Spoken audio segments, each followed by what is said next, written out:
Wanna play God? Gotta know the devil first. It's a world that can drive you nuts. Greedy rulers use the name of God to treat ordinary people as cattle. Even those who have become monsters themselves still treat humans as reserves to be used at any time. And the madness of this world, it's just the tip of the iceberg. You, a protagonist who claims to save the world, can actually gain equipment in the blood of innocent civilians. Although you have the fate of a hero, you can do the deeds of a demon, even facing the condemnation of conscience, facing a boss with high difficulty, and the world on the brink. Will you become a demon for the sake of power, or will you save everyone for the sake of justice? Well, I'm warned. Welcome to the world of Elderand.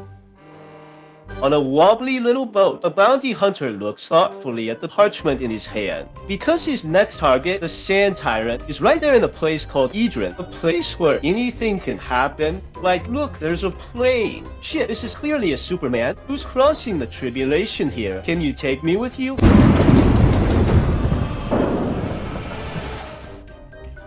When the hero woke up, he found himself in a creepy cave. Damn, what a disaster. As a seasoned bounty hunter, he has already made full psychological preparations for landing on this continent. He scoped out the surroundings, then picked up a sharp sword from the ground, and kicked off a new adventure.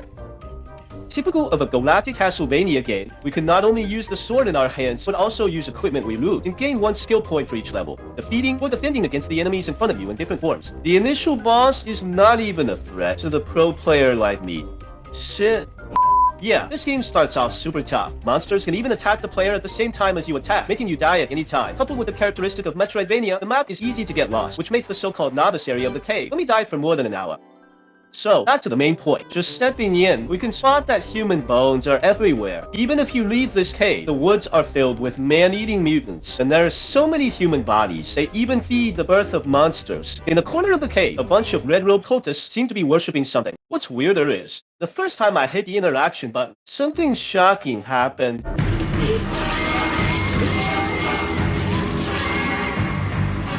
Tons of followers died in a flash. Out of the light, a ring appeared. Blood Alliance, a ring that boosts life by 4. In such an early tough age where gear matters, this ring's truly a sharp tool. But the way of getting it got me kind of puzzled, you know? We land on this big chunk of land, but with what purpose? Is it to sweep away evil for a prize? Or to aid the baddies?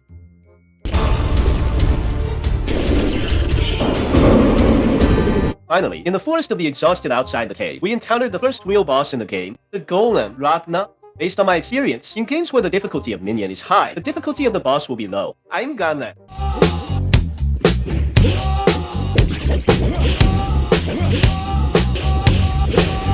Yeah, it's this first level boss. Keeps me stuck for ages. Starting gear's weak, no double jump either. Fighting's a real drag. So, smart buddies should buy a set of equipment at the nearby black-hearted merchant. Kid, you wanna get stronger without sending money? Then, as expected, with the blessing of the equipment, we defeated the golem. Even got a double jump. It turns out that the existence of the golem is to protect the village in this forest. And the master of the golem is a witch named Aloria. She clued us in. This continent has long been in a state of madness because of the cult. And my target to take down, Sand Tyrant, he's in cahoots with the cult. So, our main quest has just kicked off. However, the most frustrating part of this game for me is still the bonfire saving. If you do not save at the bonfire at any time, and after struggling to defeat the boss, you still walk forward with a little blood left. Hey, if you accidentally die in the end, then congratulations.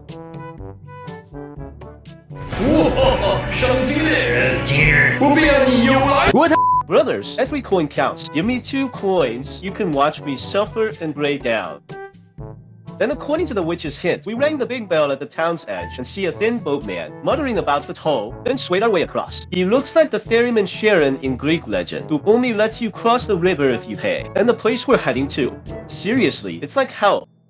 The ancient sanctuary, a lone relic on a tiny island. The eerie green flame flickers. The witch tells us with her avatar that this used to be the holy land of the continent, but now it is occupied by the cult. They force people to dig rats, blood-sucking insects day and night. Even the giant scary bugs are roaming around here, and their purpose is to dig right into the heart of Elderand. You see, find the legendary door, as said on the parchment we got later. As long as you use the blood of the ancients as the key, then they can open the door and let people be free from the constraints of time and obtain the supreme blessing of the gods. That's why the cult is sacrificing the living everywhere, trying to reach the magical world behind the door with a terrible ritual. Don't panic, poor girl. Hang tight, the hero's on his way to save you. Here, hidden in the walls, is a scientist whose appearance has long been deformed. He used to study how to open the big question. He also transformed an angel into a demon, which means that all the non-human stuff we've seen along the way might just be man-made. But now, he's turned into a monster by the cult. Good thing it's pixel art, or I doubt it'd even pass the review. super quick. Our purpose of this trip, Desert Tyrant's a 3-6 appeared. He is a half-human, half-snake monster, holding a double-edged glass sword. Though we can dodge his attack, fighting him with just my crew weapons is still pretty tough. Now, let's talk about the game's weapon system. In addition to axes and swords, the game also has saves, daggers, and the classic whip of the Castlevania series. Although there are many choices, the difficulty of passing through is also different. For example, using a staff here is relatively easy and you don't have to get close. Shoots cold arrows and casts spells. In a word, sneaky. After beating the Desert Tyrant, the cult leader Amon finally shows up. Not to mention his name's a clear dig at some religions, just with him loudly saying that you are the destined person. But you can't stop me from opening the door. I do this for the whole world. I'm calling it one Zico, just another edgy teen. Then he just sneaks off. Looks like though the hero came for the bounty, but if you don't completely take down the cult, there's no way the hero's getting out safe. So, it's cool that we can make money while saving the world.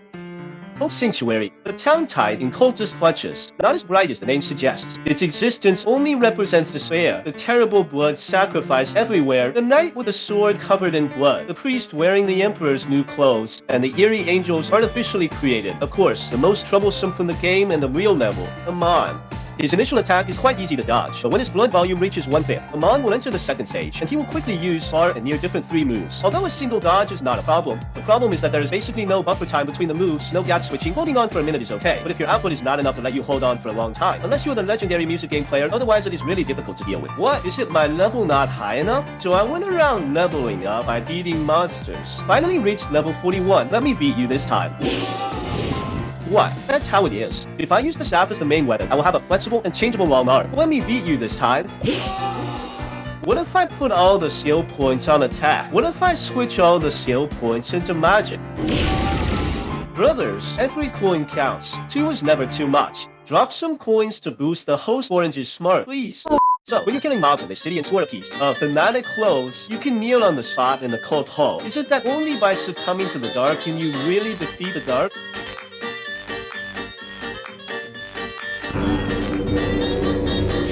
Just then, I thought that if maxing out attack and magic skills don't cut it, what if I go all in on crit effects?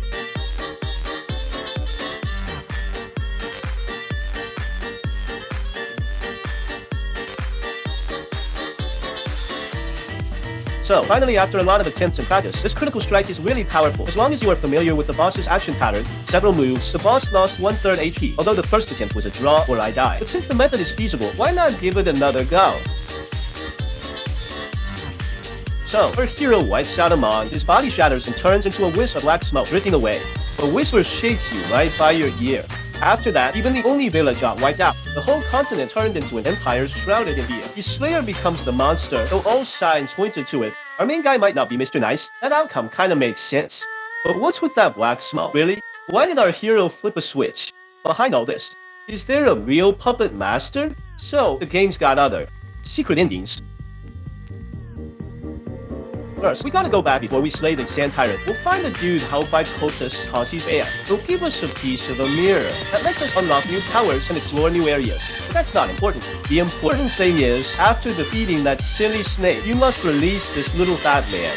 Also, there's a hidden door above in those woods. That is the world of cannibals. The wild people here not only eat raw meat and drink blood, they also eat the travelers who fall into it. Just look at their buff odds and you know there's no way out. After all, when you meet a tiger roaring at you, best bet is to throw your arms up and roar back. I am here if you dare to come over so that you can die with dignity. But hey, they're tribers, that's the tough ones. As long as you win the championship in their arena, you can carry more than just 3 potion bottles. In addition, this place can get a grappling hook. With a grappling hook, we can swing back to the ancestral holy site, down to the deepest hit done by the cult that is the core of Elderand. This place has been piling up tons of radiation, not only making crabs huge, but also making them shoot lasers. Turn the miners into blue-hatted zombies, glowing in a line. Touch him and boom, he explodes. Even ancient ruins. That chubby guy I say finally shows his true colors. The god who controls time, Elderand.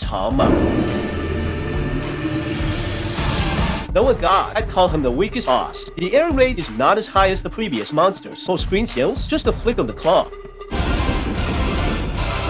After defeating the Master of Time, a puff of black smoke bursts from him again. This time, he dashes into the witch's body.